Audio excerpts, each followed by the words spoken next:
La justice française vient de déclarer Charles Onana et son directeur de publication Damien Sérié coupables de négation du génocide commis contre les Tutsis. Nous allons en parler à présent avec Tite Gatabazi. Il est juriste, journaliste et analyste politique. Tite, bonjour. Bonjour Michel. Alors, en tant que juriste, je dirais que signifie cette décision de la justice française? C'est une grande première. La loi du 23 mars 1995, dite la loi sur le négationnisme, punit le fait de nier, de minimiser grossièrement ou de chercher à justifier ou alors à prouver publiquement le négationnisme.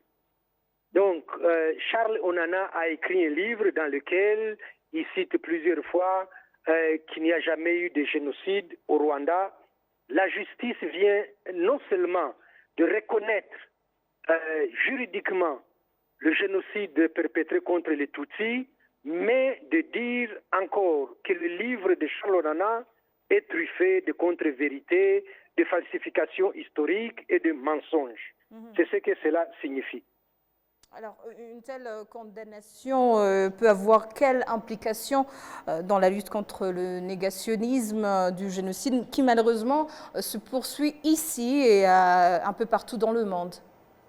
Oui, on a vu que la galaxie négationniste à la fois en Occident, mais avec les relais à Kinshasa, où le livre de Charles Onana sert de livre de cheveux à des hommes politiques comme Justin Bitakwira et Constant Moutamba, le ministre de la Justice, ce livre ne peut plus être invoqué publiquement.